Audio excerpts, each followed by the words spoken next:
I started noticing something strange in photographs from the 1800s. Not the famous landmarks, not the historical figures, the cities themselves.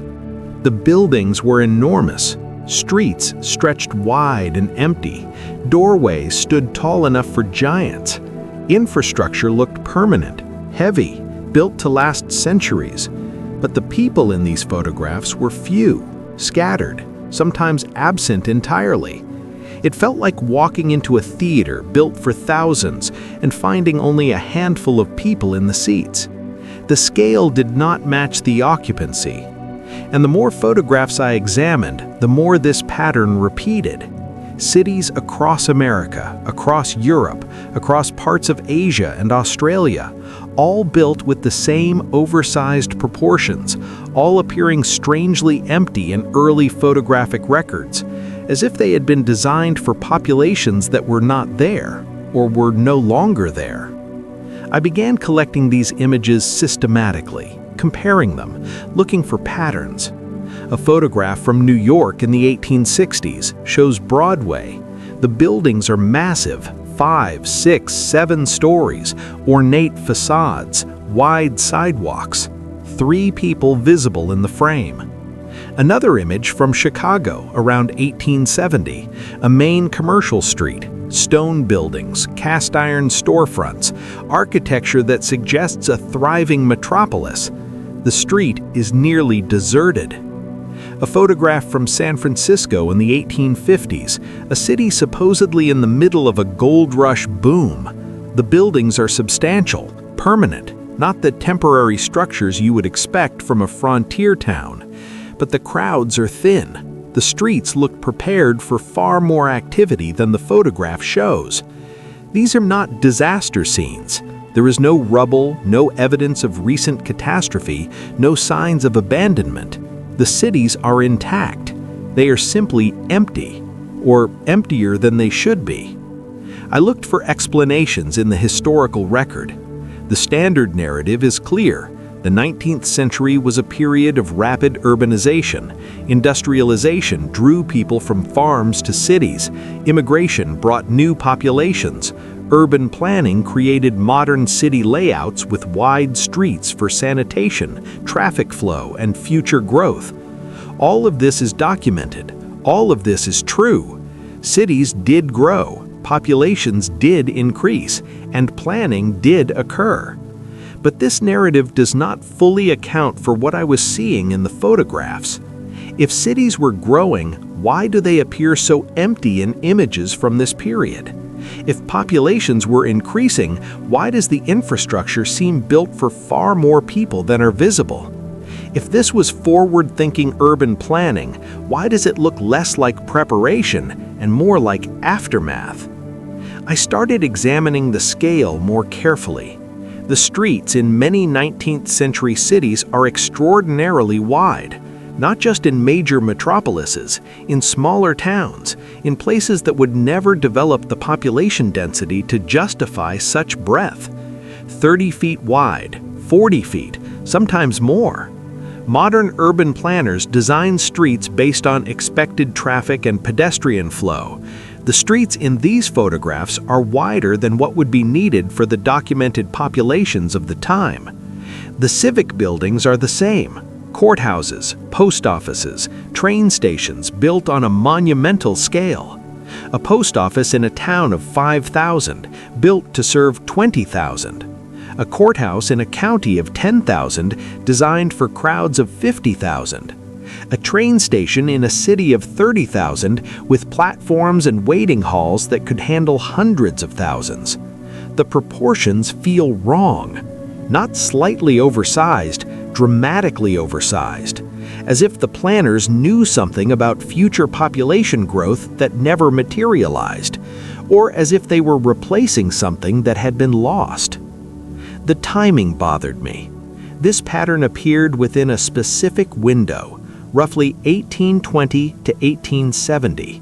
Cities across different continents with different governments, different economic systems, all building at the same scale, in the same style, during the same decades. The architecture shared common features: high ceilings, tall windows, wide corridors, thick walls, monumentality. This was not unique to wealthy capitals. It appeared in provincial cities, in frontier towns, in places that should not have had the resources for such construction. The synchronization felt deliberate, but there was no central planning authority coordinating this across nations, no international conference dictating urban design, just a shared impulse to build large, build permanent, build as if preparing for something. Then I found the excavation photographs. Images from the 1880s and 1890s showing city streets being dug up. Workers standing in trenches 10, 15, sometimes 20 feet deep. And at the bottom of these trenches, windows, doorways, intact architectural features. The lower floors of buildings that were now underground. This was not archaeology in the traditional sense. These were not ancient ruins. These were 19th century structures, some still occupied. The buildings were being used, but their ground floors had become basements. In photograph after photograph, the same pattern appeared. Streets had been raised, earth, gravel, and fill material had been added until the original ground level was buried. Why? The official explanation is straightforward. Cities raised their streets to improve drainage, install sewer systems, and prevent flooding. This happened in Chicago after fires, in Seattle after urban planning reforms, in parts of London and Paris as infrastructure modernized. This is documented, this is real, but the scale of burial is striking, and it happened in cities that did not have flooding problems, in cities on hillsides, in cities where drainage should not have been an issue.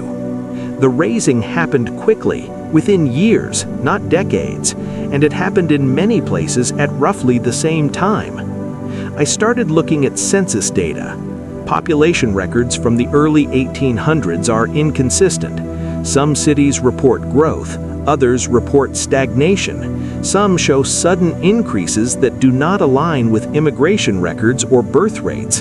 And there are gaps, years with no data, or data that contradicts earlier and later counts. Towns that appear in records suddenly, with populations in the thousands, but no documentation of when they were founded or who settled them. Cities are renamed in the 1820s or 1830s with no explanation for the change. Administrative regions reorganized, boundaries redrawn, populations redistributed across new jurisdictions in ways that make year-to-year comparison difficult. This is not unusual in itself. Record-keeping in the 19th century was inconsistent. Wars, fires, and administrative changes disrupted documentation. But the pattern is widespread, and it clusters in the same narrow window, the early to mid-1800s, the same period when the oversized architecture appears. The institutions troubled me most. Asylums, orphanages, workhouses, hospitals. Massive structures built suddenly and at great expense.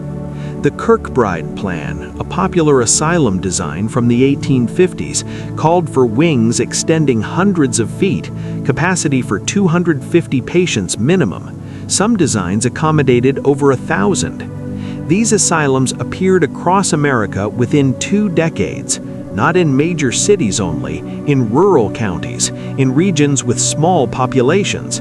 A county with 20,000 residents would build an asylum for 500 patients. That is one asylum bed for every 40 people. Modern psychiatric facilities serve populations 10 times larger with a fraction of the capacity. Why were they so large? Orphanages followed the same pattern. Buildings designed for hundreds of children appeared in towns with no documented orphaning events. No epidemics killing parents, no wars leaving children without families, just sudden surges of children listed as orphans in institutional records. Where did they come from? The records say their parents died, disease, poverty, accidents, but the numbers do not align with death records. The timing is too concentrated.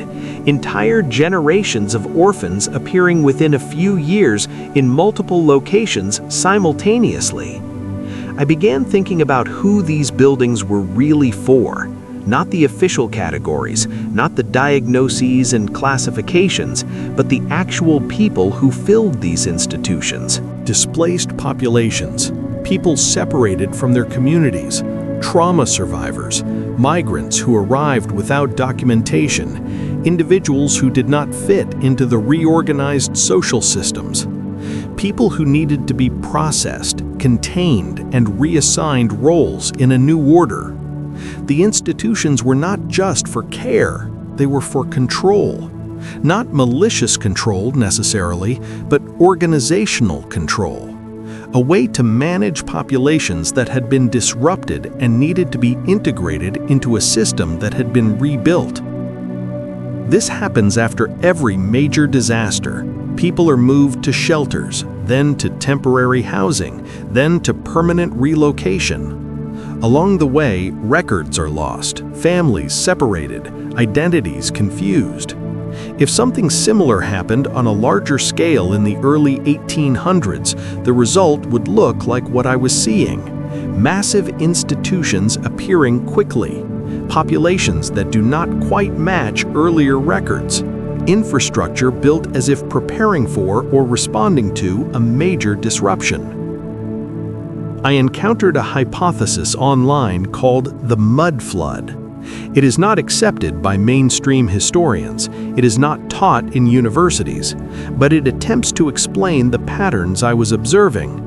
The hypothesis suggests that in the early 19th century, a series of catastrophic floods, earthquakes, or atmospheric events buried parts of cities under mud and debris.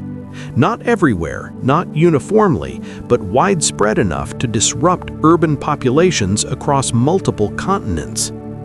Proponents point to the buried lower floors, the raised streets, the excavation photographs. They point to the timing, the institutional surge, the population inconsistencies. They suggest that the oversized architecture was not built in anticipation of growth, but as replacement for what had been lost. That the institutions were built to manage displaced survivors. That the world rebuilt on top of what had been buried. And that this event was either forgotten or minimized in historical narratives. I cannot verify this hypothesis. I do not have evidence that proves it. But I understand why people find it compelling. Because the architectural scale is real, the buried floors are real, the institutional surge is real, the record gaps are real, and the timing aligns in ways that are difficult to dismiss as coincidence. Large-scale disasters fragment memory. Survivors lose track of time, place, and identity. Communities scatter. Records are destroyed or abandoned. When reconstruction begins, the new systems often do not connect cleanly to what existed before. People are reorganized, given new names, assigned to new locations, integrated into institutions that categorize them by function rather than origin. This happened in Europe after World War II.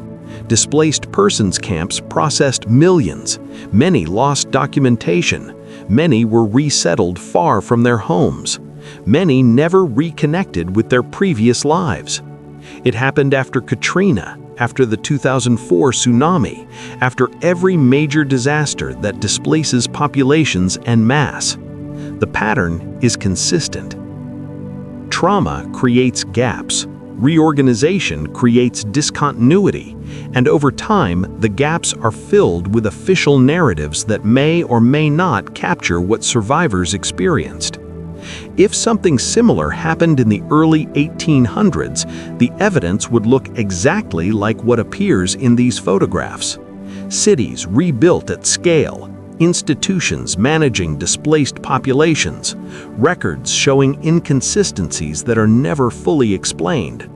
Not because anyone intentionally hid the truth, but because the systems that recorded the truth collapsed and were replaced by new systems that documented the aftermath. I started visiting the cities I had been studying in photographs, walking the streets, looking at the buildings. The scale feels different in person. Doorways that seem tall in photographs are overwhelming when you stand beneath them, 10 feet, 12 feet, built for something larger than normal human proportion. Corridors that stretch endlessly, ceilings that create acoustic voids, public buildings with entrance halls that could hold thousands in cities that never had thousands to hold. It feels like standing in a container built for contents that were never delivered, or that were delivered once and then removed. The cities feel like shells, beautiful, well-constructed, permanent shells, but shells nonetheless. And walking through them, I could not shake the feeling that they were waiting, not for future populations, not for growth that would eventually fill them, but for populations that already had been there and were expected to return, populations that never did. I do not know what happened in the early 1800s. I do not know if there was a single catastrophic event or a series of smaller disruptions that accumulated. I do not know if the oversized architecture was built with knowledge of what was coming or in response to what had already occurred. But I know the cities feel wrong. I know the photographs show absence where there should be presence. I know the records have gaps where there should be continuity. And I know the institutions appeared with urgency where there should have been gradual development. And I know that when I ask historians, urban planners, and architects about this scale, the answers are vague. Forward-thinking planning, optimism for growth, standards of the time. These are not wrong, but they are incomplete. They do not account for the synchronization, the urgency, the emotional weight of standing in these spaces. They do not account for why the cities feel like they were built for more than we are told. Perhaps the cities were built for populations that were expected but never materialized. Perhaps they were built for populations that existed but were not fully documented. Or perhaps they were built to replace something that had been lost and needed to be rebuilt quickly. Or perhaps there is an explanation I have not considered. But the question remains. Why were the cities of the 1800s built at this scale? Why do they appear empty in early photographs? Why do their records show inconsistencies that are never fully explained? Why did massive institutions appear so suddenly? Why were streets raised and lower floors buried? These are not rhetorical questions. They are gaps in understanding. Gaps that feel too large to be accidental, too consistent to be coincidence.